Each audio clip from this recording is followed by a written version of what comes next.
Hey, everybody, welcome back to the Recovery Couch. I am so excited for today's episode because today's guest is someone who's making a bold impact at the intersection of faith and recovery.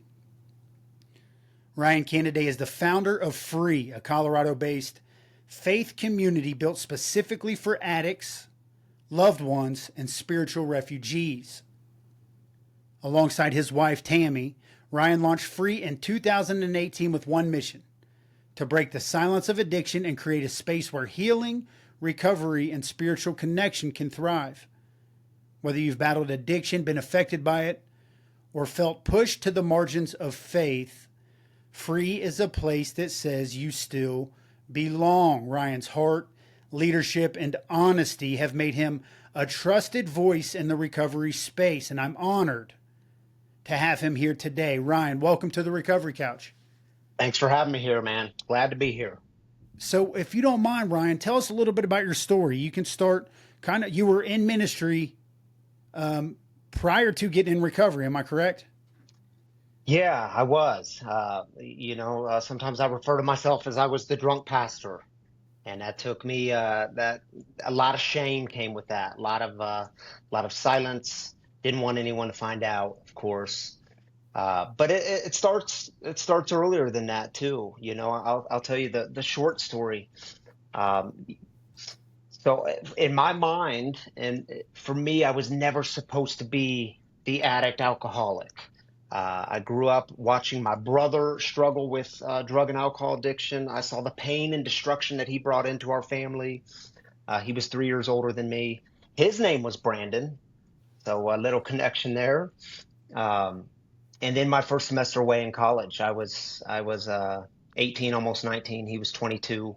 He got clean and sober for a couple of years and he relapsed.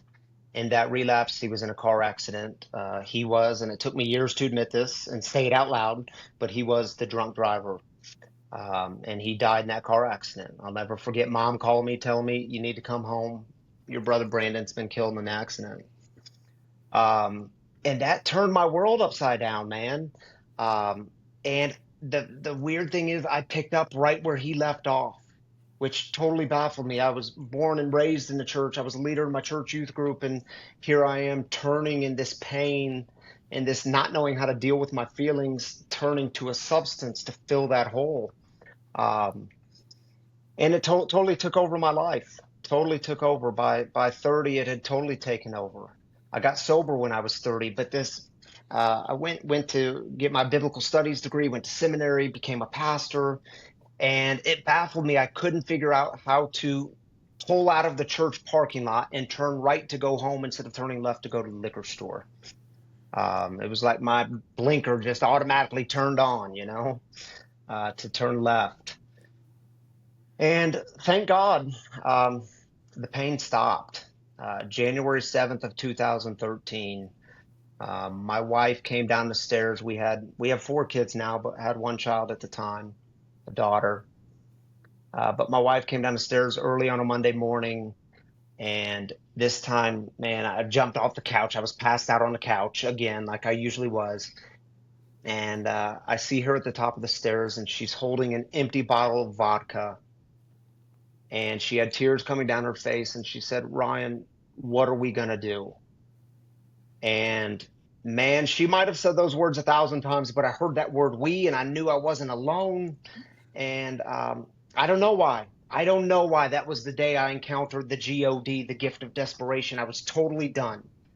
Totally done. I threw myself into a 12-step recovery program, and I encountered people who loved me. When I didn't know how to love myself, I was filled with so much shame, and I didn't want people to find out I was a pastor, and battled the bottle and didn't know how to put the drink down. I was losing everything that was important to me.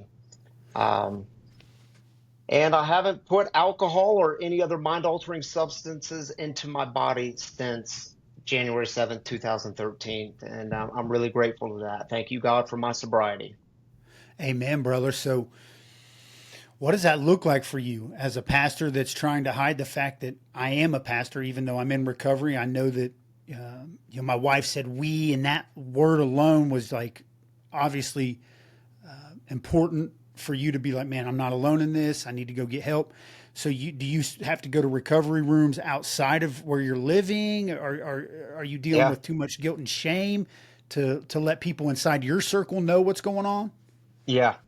Yeah. Here, that was a great question. Here's what I've learned about shame. Shame is when you look into the mirror and you hate what you see. You hate the person staring back at you.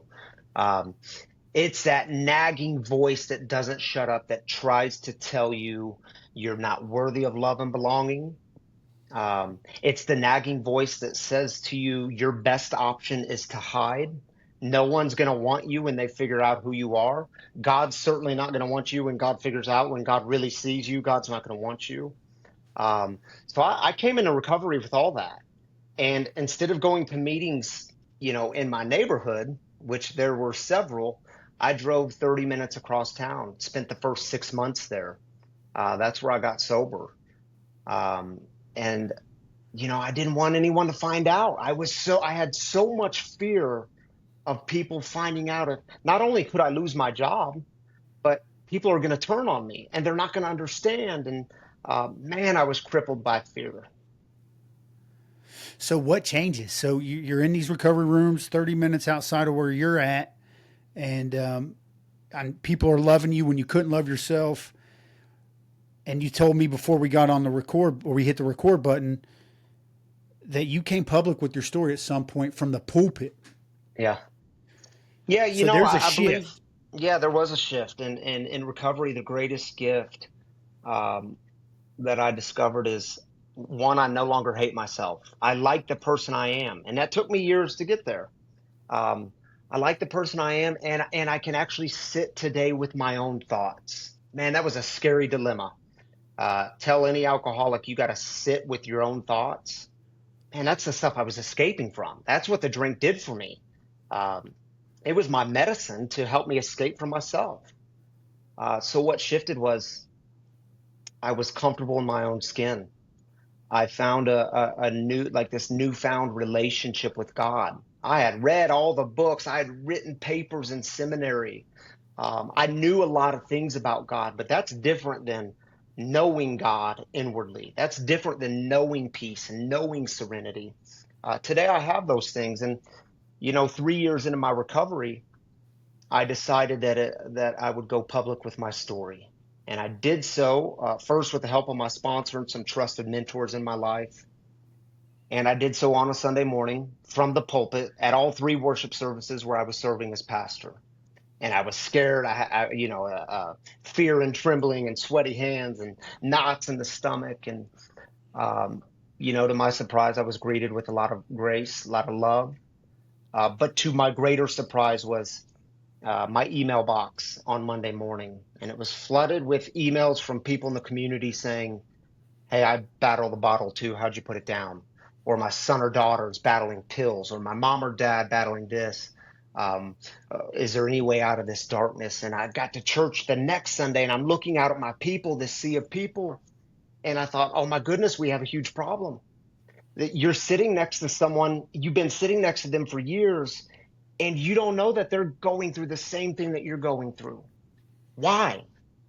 Because we've gone silence in our shame. Shame has silenced the voice of the suffering.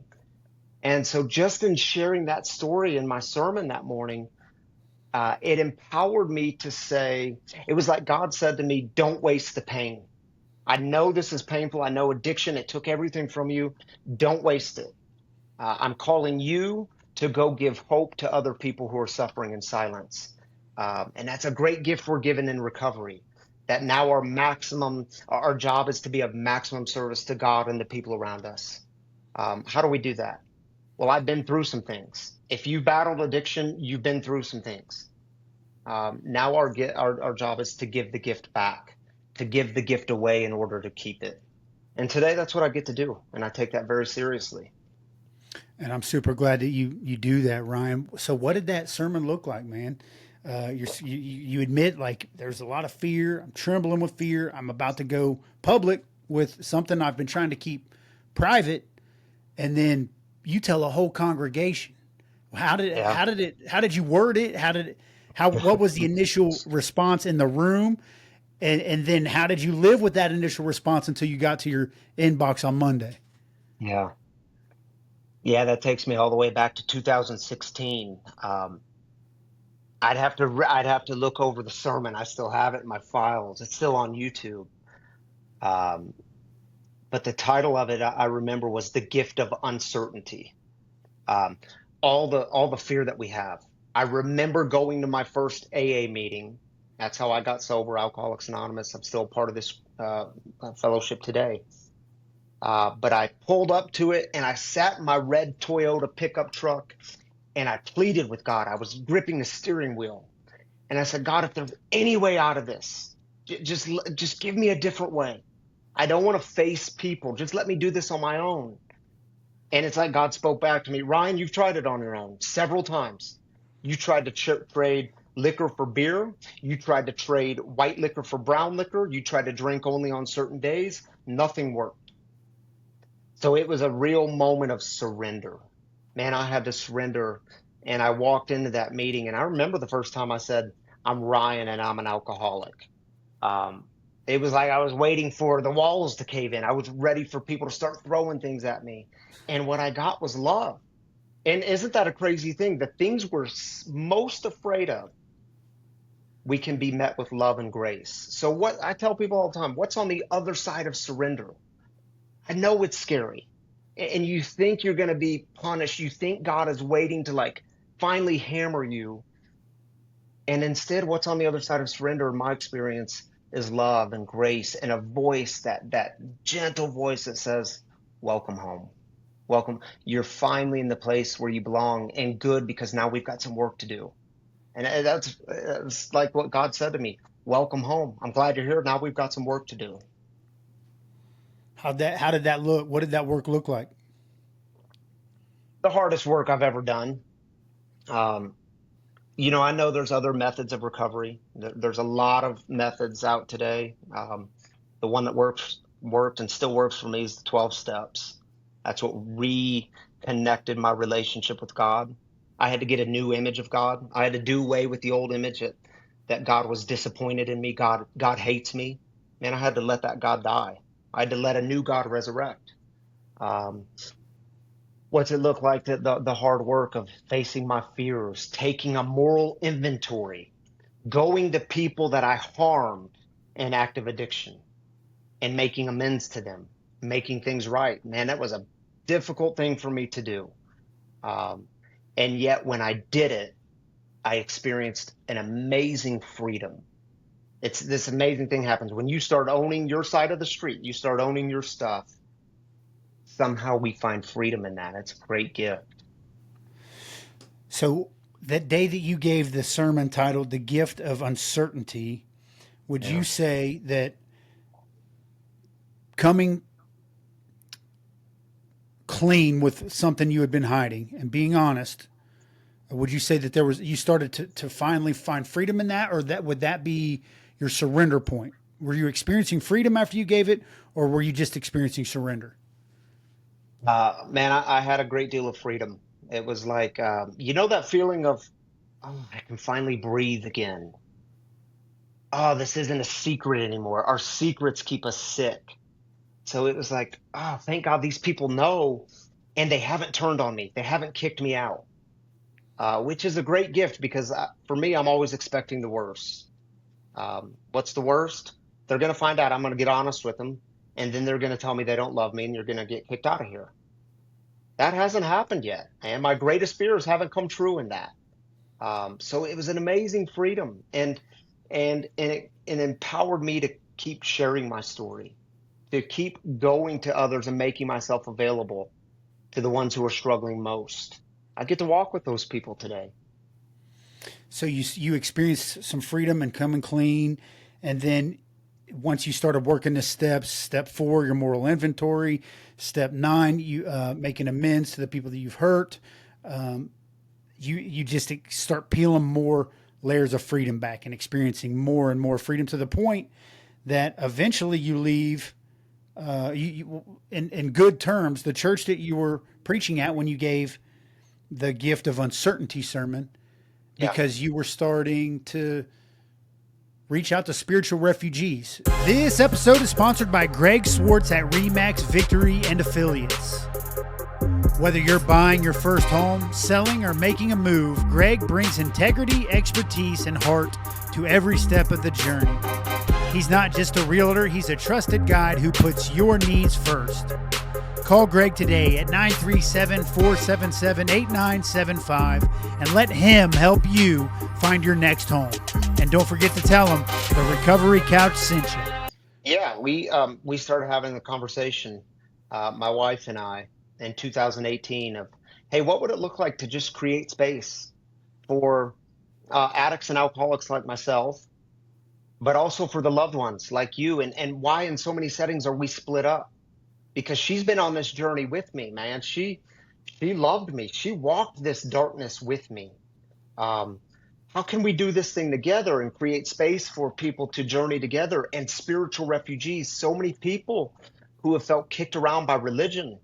They've encountered the God of shame, but what about the God of unconditional love? How do we create that space? So we just decided to open up our backyard on Saturday nights at 7 p.m. And we did a lot of, threw it out on Facebook and Instagram. And we didn't know where it was headed. We didn't know what was going to happen, but people showed up. It was addicts, loved ones of addicts and spiritual refugees. And our backyard, we're in the suburbs, man. So the houses are this close together and fences. And so our backyard was filling up and street parking wasn't available. So things were growing, and it was like being called into a mission where the only thing worse than doing it was not to do it.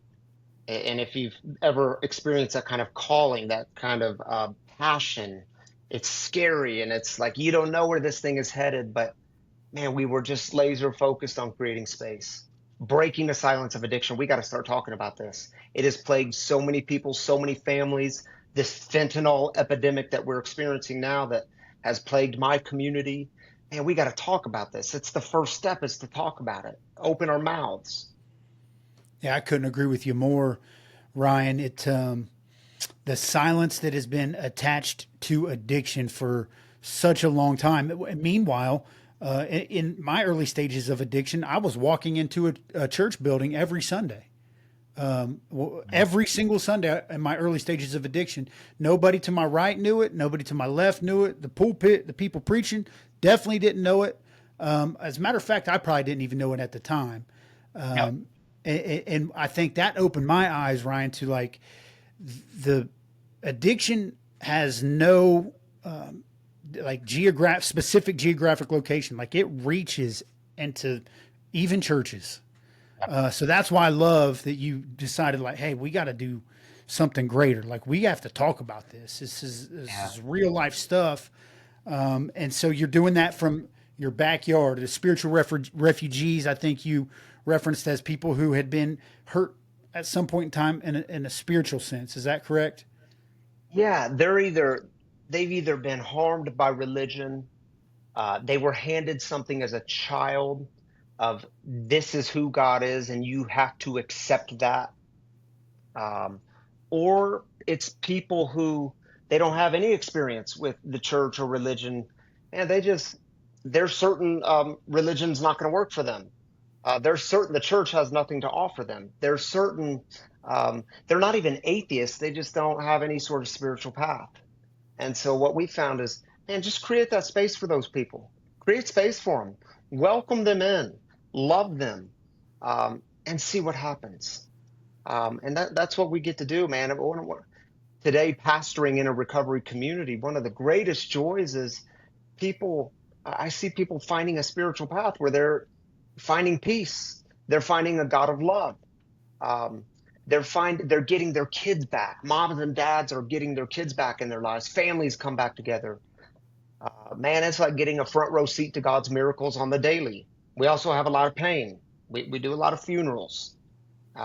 If you've been in recovery long enough, you're going to encounter lots of pain, lots of destruction, even death. That's what addiction will, it seeks to take your life. It'll settle for making you miserable, but what it actually wants is your life. And we see the realities of that every single day. but we also get the miracles. How do you balance that? Because this is such a heartwarming community when you see success stories, but it can also be such a heartbreaking ministry space because Yeah. of the success rate isn't great. How does Free Recovery Community go about that? Yeah.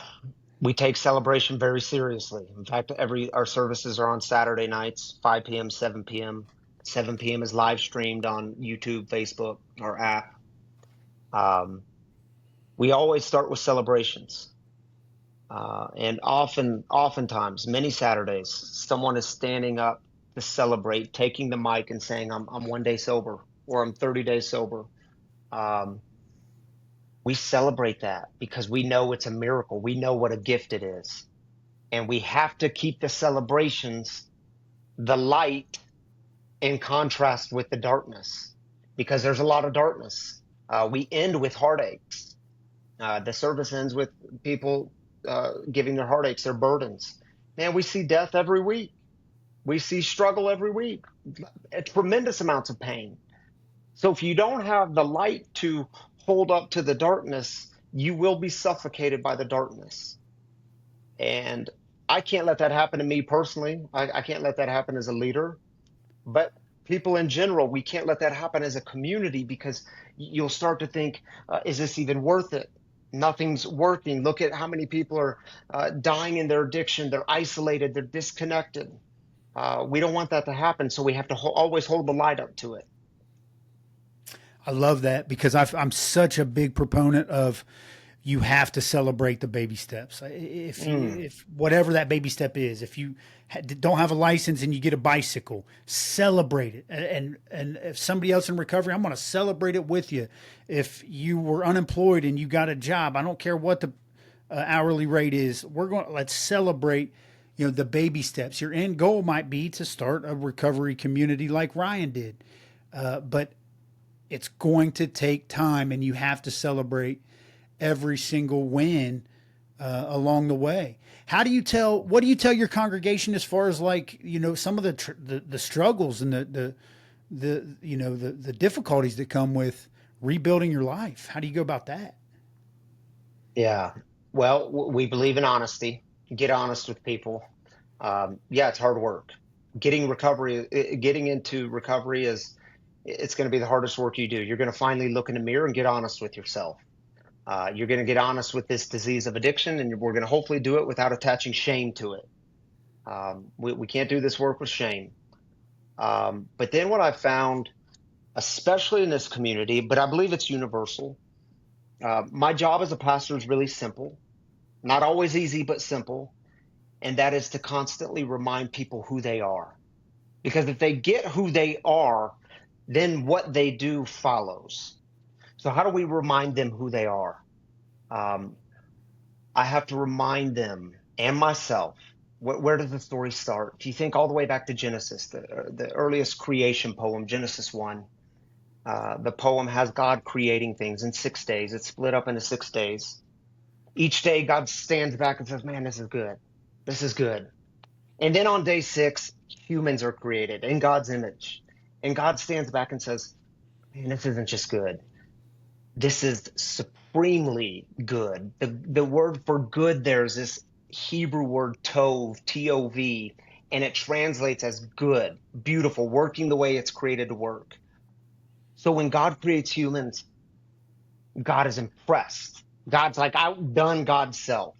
And God says, man, you, my brothers and sisters, are good. You are supremely good. That's where the story starts.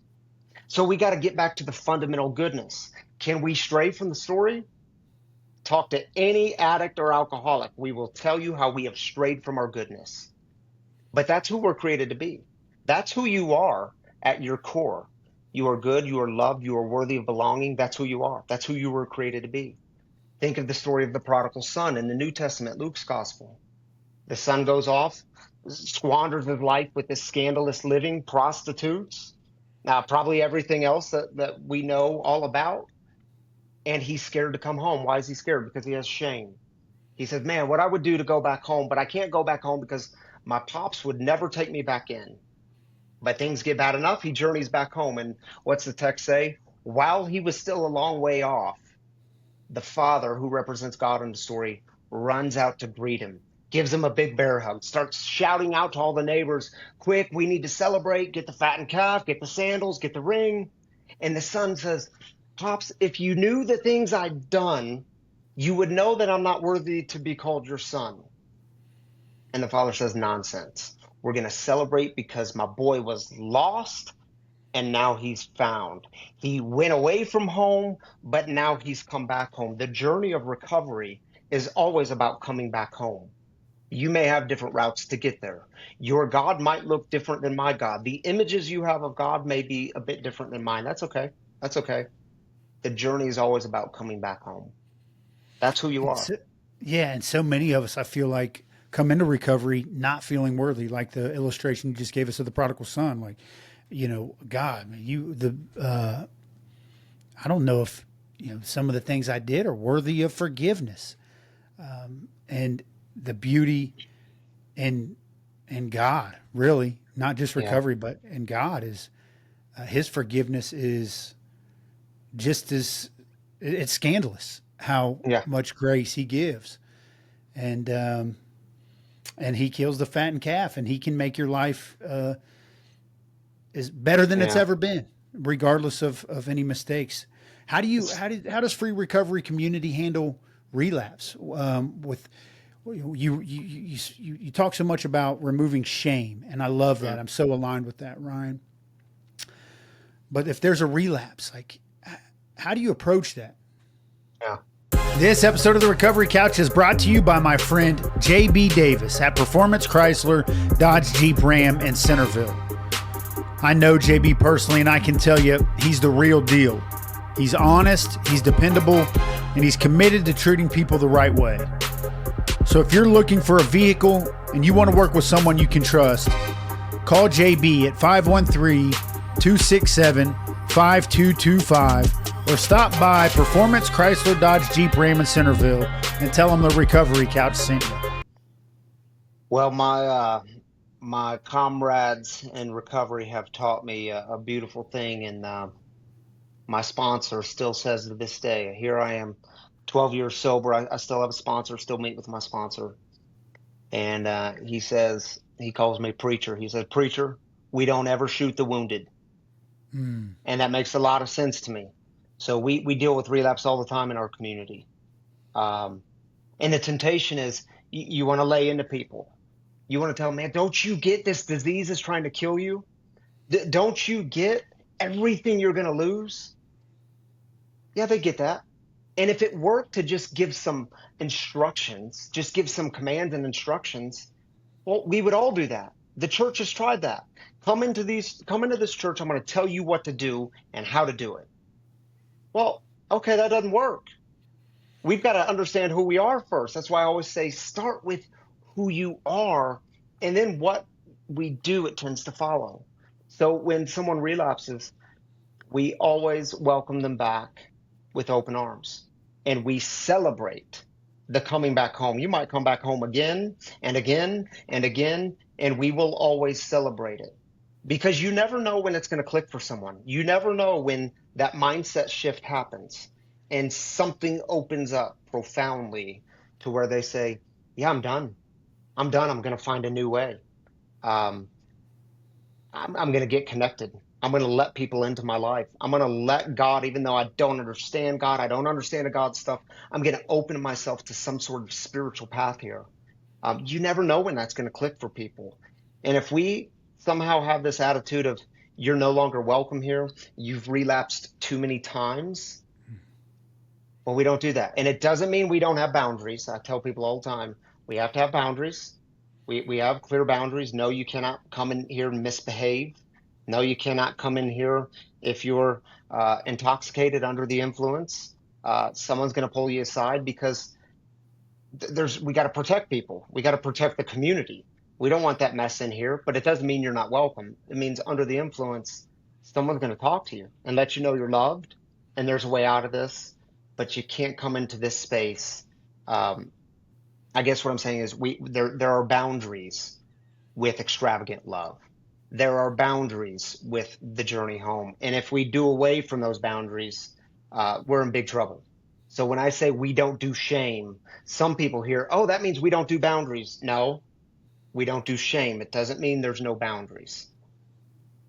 Which it sounds like is a fine line because Yeah, in my experience, addicts can manipulate with the best of them. So even verbiage. So uh, totally.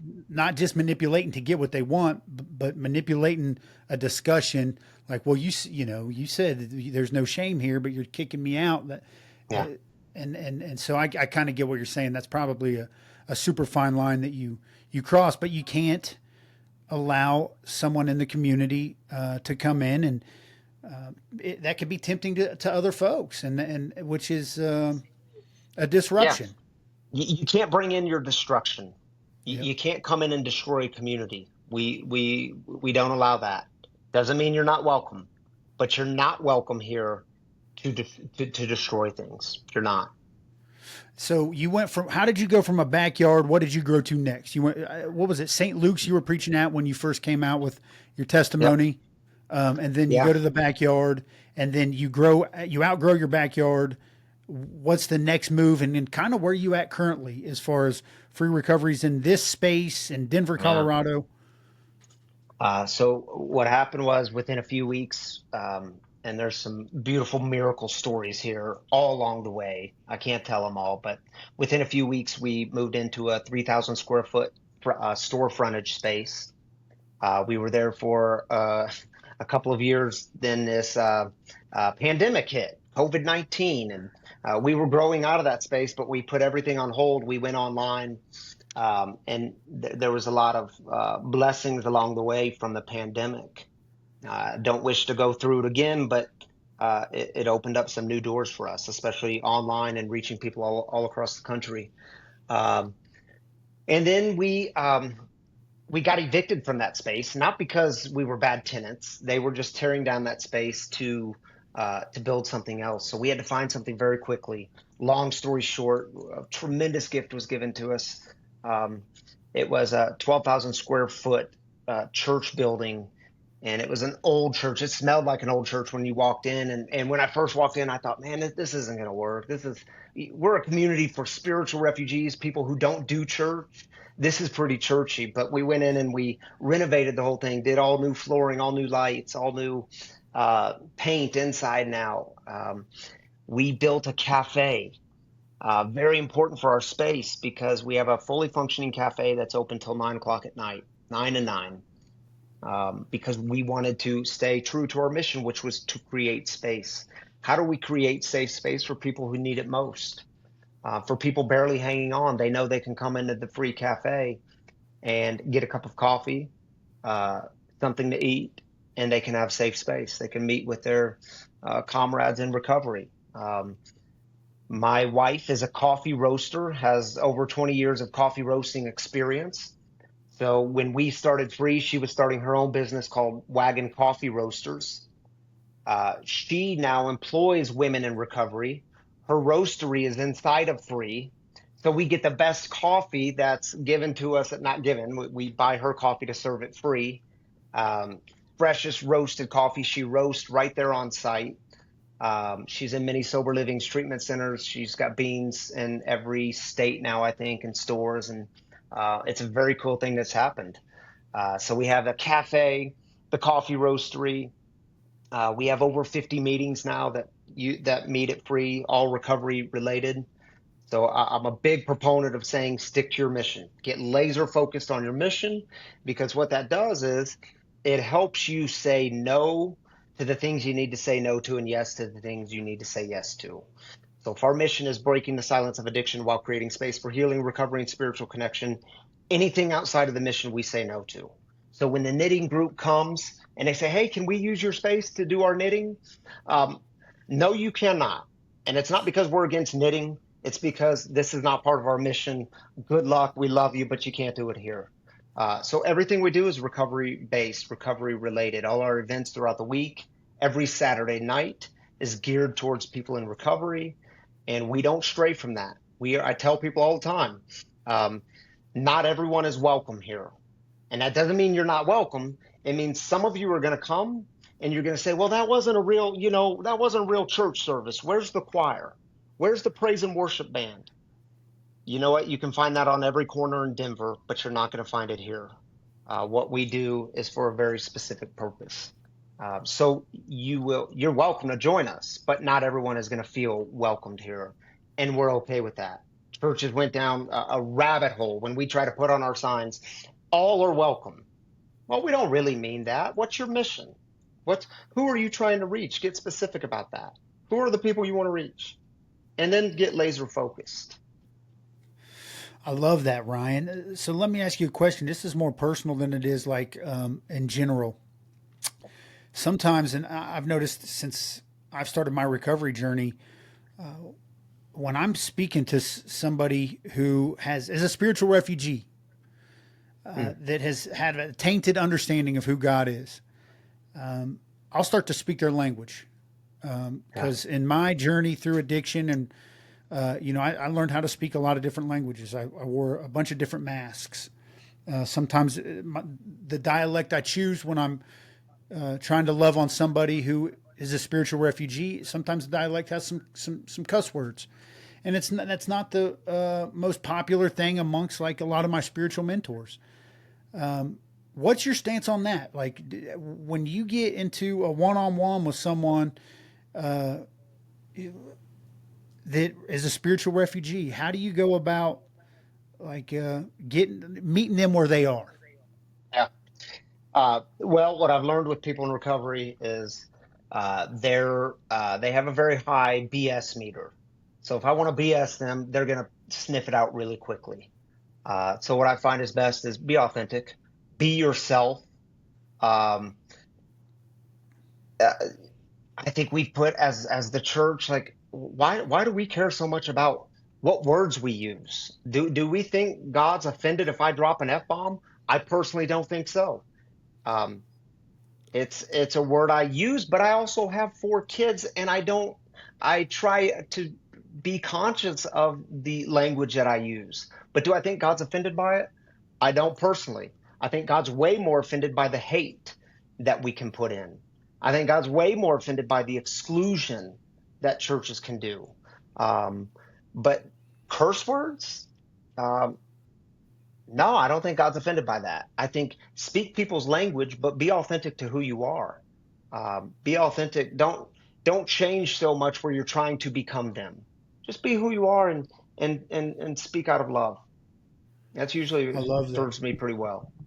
Yeah, I come from a small village actually in Ohio, Waynesville, Ohio, and the type of just the type of language we grew up in was like the most love you got typically was kind of involved some cursing or some suck it up or and it was I've learned to love that type of just direct communication and I have to incorporate some discernment. I know not everybody's going to be able to receive just direct suck it up type of communication, Yeah. but I've learned to love it, and I've learned that there's other people that receive messages better when it's just straight to Yeah. their point. So A great uh, example I have on that is we did 2 summers ago, we did I won't say this word on your podcast because I want to be sensitive to your listeners, but an F fentanyl campaign. And we had t-shirts made that say F fentanyl. I still wear those t-shirts and hoodies today. Um, and the reason is people will say, you're a pastor, you shouldn't wear that shirt. And I so badly wish to my Christian brothers and sisters, you would care as much about the 107,000 people who've died from fentanyl than you cared about that word. oh Somewhere my along the God, line, our moral compass has been off. And I think where's Jesus? Jesus is grieving, mourning, crying with these families who have lost another loved one to fentanyl. And to think God's offended by that word, but not offended by the 107,000 people who have died. Now, somewhere along the way, we're losing the moral compass. We're losing amen, we're losing what's important. amen, brother. That's yeah, you're preaching right now. I couldn't agree with you more. We get so hung up on the legalistic side of what we were taught in our Baptist churches, and I'm not. That's nothing against Baptists. That's where I went. That's why Yeah. let me. But the legalistic approaches that raised me spiritually, I feel like I'll speak for myself. I got so caught up in those that at some point I got hung up on words as opposed to like epidemics Yeah. and myself. And so I love what you're saying there. We're getting close to the end of our time. Let me ask you this, man, dude, real quick. Where are you from originally? There's some sort of Southern dialect in there somewhere. Now you're picking up my. I'm born and raised in Missouri. Okay. Lived for part of my life in the St. Louis area, but then a lot of my childhood was Lake of the Ozarks. Where's that? That's in Missouri? Yeah, central, mid Missouri. Second largest man-made lake in America, Lake of the Ozarks. No kidding, man. Yeah, I noticed something there. I had to Yeah. ask. And Came out to then Denver when I was about 20 years old and been here ever since. it looked like I saw a mountain behind you. Are you close to the Rockies? Yeah, dude, we're right up against the Rockies. You're probably seeing a pine tree behind me out my back window here, but yeah, the mountains are just a stone's throw away. Beautiful area. That's awesome, man. I'm hoping that we can connect. I want to come visit. For the listeners out there, my book Step 4, Journey Through Addiction, is releasing this fall, and I really want to come out to check out your church. Maybe we could do some sort of event, or I don't know, Ryan. That would be up to you. I want to talk to you off camera about that. For everyone else listening, if you want to become a Recovery Couch Insider, go to the Patreon page. We'd love to have you on that. And check out the Kickstarter campaign that we've started for the publishing of the book. We'd love to have any support from you. Last question, brother, and then we'll let you go.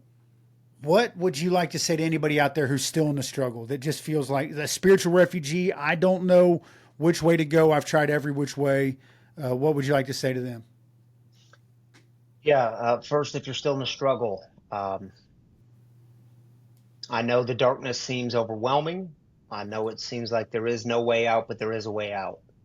And there's lots of people who can help guide you out. But in my experience, you got to do it with other people. You can't do it alone. You suck at doing it alone. Um, and for the spiritual refugee who's been maybe kicked around, or maybe you don't know which way to go, that's okay. And I really mean it. It's okay. Maybe in your lostness, you are actually being found. Can you open yourself to say, maybe there is something bigger than me? Maybe I don't have all the answers. Maybe I don't know all the time. That too is okay. Open yourself just a little bit to say, maybe there's something bigger than me. And maybe that thing that's bigger than me is actually full of love rather than condemnation. Start there and just open yourself just a little bit, just enough to let some of the light crack in. I love it, Ryan. Thank you so much for joining us on the Recovery Couch, man. You offered a lot of wisdom. Super excited to see what God's got in store for Free Recovery Community, the Recovery Couch, and maybe some sort of alignment. And I just want all the listeners out there to remember, you always have a seat right here on the Recovery Couch.